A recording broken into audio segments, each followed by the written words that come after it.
Hello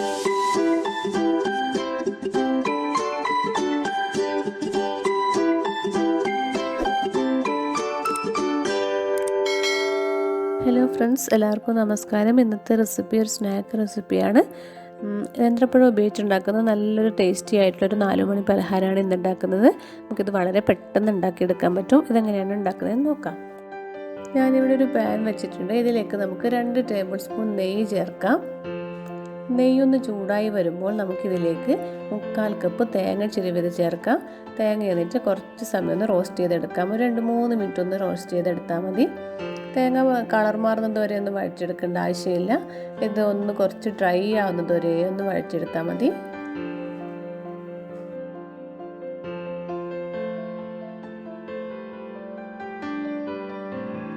തേങ്ങ കുറച്ച് സമയം വഴറ്റിയതിന് ശേഷം ഇതിലേക്ക് നമുക്ക് നേന്ത്രപ്പഴം ചേർക്കാം. നേന്ത്രപ്പഴം ചെറുതായിട്ട് മുറിച്ചെടുത്തിട്ടുണ്ട്. അതുപോലെ തന്നെ ഇതിൻ്റെ കറുപ്പ് സീഡ് മാറ്റണമെങ്കിൽ അങ്ങനെ മാറ്റിയെടുക്കാം. ഞാനിവിടെ കറുപ്പ് സീഡൊക്കെ മാറ്റിയിട്ടാണ് എടുക്കുന്നത്. ഇത് നമുക്ക് തേങ്ങയിലേക്ക് ചേർക്കാം. എന്നിട്ട് കുറച്ച് സമയം ഒരു 2-3 മിനിറ്റ് ഒന്ന് വഴറ്റിയെടുക്കാം. പഴം പെട്ടെന്ന് നമുക്ക് വഴറ്റിയെടുക്കാൻ പറ്റും. 2-3 മിനിറ്റ് മതിയാവും. ഇതിലേക്ക് നമുക്കിനി പഞ്ചസാര ചേർക്കാം. ഞാനിവിടെ 1 ടേബിൾ സ്പൂൺ പഞ്ചസാരയാണ് ചേർക്കുന്നത്. പഴത്തിൻ്റെ മധുരത്തിനനുസരിച്ച് നമുക്ക് പഞ്ചസാരയുടെ അളവിൽ മാറ്റം വരുത്താം കേട്ടോ. പിന്നെ ശർക്കര വേണമെങ്കിൽ ഇപ്പോൾ ചേർത്ത് കൊടുക്കാം. പഞ്ചസാര കുറച്ച് സമയം ചേർത്തതിന് ശേഷം കുറച്ച് സമയം ഒന്ന് വഴറ്റിയെടുക്കാം. പഞ്ചസാര ഒന്ന് മെൽറ്റാവുന്നത് വരെ ഒന്ന് വഴറ്റി കൊടുക്കാം.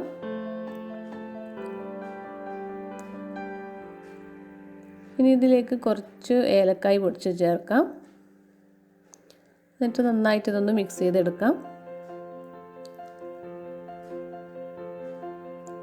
ഇതിലേക്ക് കുറച്ച് ഉപ്പ് ചേർക്കുന്നുണ്ട്. ഒരു പിഞ്ച് ഉപ്പ് ചേർത്താൽ മതി. എല്ലാം കൂടി നന്നായിട്ടൊന്ന് മിക്സ് ചെയ്യാം. പഴം നന്നായിട്ട് വഴറ്റിയെടുത്തിട്ടുണ്ട്. ഇതിപ്പോൾ റെഡി ആയിട്ടുണ്ട്. നമുക്കിനി സ്റ്റൗ ഓഫ് ചെയ്യാം. എന്നിട്ട് ഇത് തണുക്കാൻ വെക്കാം. ഇത് തണുത്തതിന് ശേഷം നന്നായിട്ടൊന്ന് കൈകൊണ്ട് നന്നായിട്ട് കുഴച്ചെടുക്കണം. ഇനി ഇതിൽ നിന്ന് നമുക്ക് കുറച്ച് കുറച്ചായിട്ട് എടുത്ത് ഉരുട്ടിയെടുക്കാം. ചെറിയൊരു മീഡിയം സൈസിലുള്ള ബോൾസ് ആക്കിയിട്ട് ഇങ്ങനെ ഉരുട്ടിയെടുക്കാം.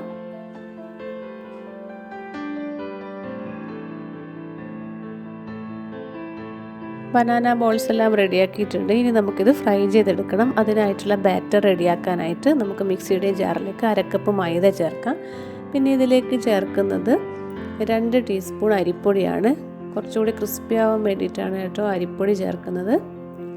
പിന്നെ ഇതിലേക്ക് നമുക്ക് 1 ടേബിൾ സ്പൂൺ പഞ്ചസാര ചേർക്കാം. പിന്നെ കുറച്ച് പഴത്തിൻ്റെ കഷ്ണങ്ങൾ ചേർക്കാം ഇതിലേക്ക്. ഇങ്ങനെ പഴം ചേർത്താൽ നല്ല ടേസ്റ്റ് ആയിരിക്കും കേട്ടോ. പിന്നെ ഇതിലേക്ക് ഒരു കളറിന് വേണ്ടിയിട്ട് കുറച്ച് മഞ്ഞൾപ്പൊടി ചേർക്കുന്നുണ്ട്. പിന്നെ ആവശ്യത്തിന് ഉപ്പ് ചേർക്കാം. പിന്നെ ഇതിലേക്ക് 1/2 കപ്പ് വെള്ളം ചേർത്തിട്ട് നമുക്ക് നന്നായിട്ട് അരച്ചെടുക്കാം. ഇത് ഫ്രൈ ചെയ്യാനുള്ള ബാറ്റർ ഇവിടെ റെഡി ആയിട്ടുണ്ട്. ഇനി നമുക്കിതെങ്ങനെയാണ് ഫ്രൈ ചെയ്യുന്നത് നോക്കാം. ഞാനൊരു വലിയ പാത്രത്തിൽ കുറച്ച് വെളിച്ചെണ്ണ ചൂടാക്കാൻ വെച്ചിട്ടുണ്ട്. എപ്പോഴും ഒരു കുഴിയുള്ള പാത്രം എടുക്കുന്നതാണ് നല്ലത് കേട്ടോ.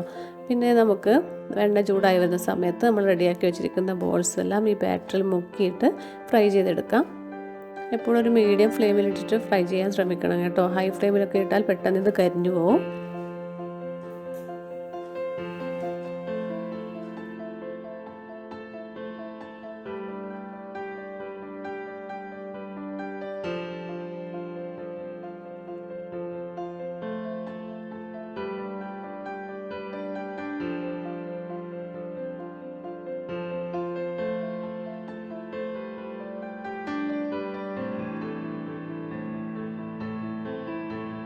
ഒരു സൈഡ് നന്നായിട്ട് ഫ്രൈ ആയിട്ട് വരുമ്പോൾ ഇതൊന്ന് മറിച്ചിട്ട് കൊടുക്കാം.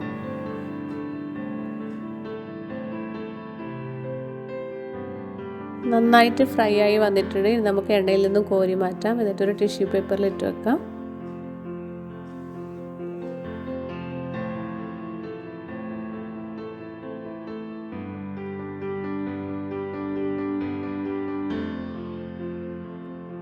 ഈ ടേസ്റ്റി ആയിട്ടുള്ള 4 മണി പലഹാരം എല്ലാവരും ട്രൈ ചെയ്ത് നോക്കണം കേട്ടോ. വളരെ പെട്ടെന്ന് ഉണ്ടാക്കാൻ പറ്റും. പിന്നെ നേന്ത്രപ്പഴം കൊണ്ടുണ്ടാക്കുന്ന എല്ലാ ഐറ്റവും നല്ല ടേസ്റ്റി അല്ലേ. അപ്പോൾ പുതിയൊരു റെസിപ്പിയുമായി വീണ്ടും കാണാം. Thank you.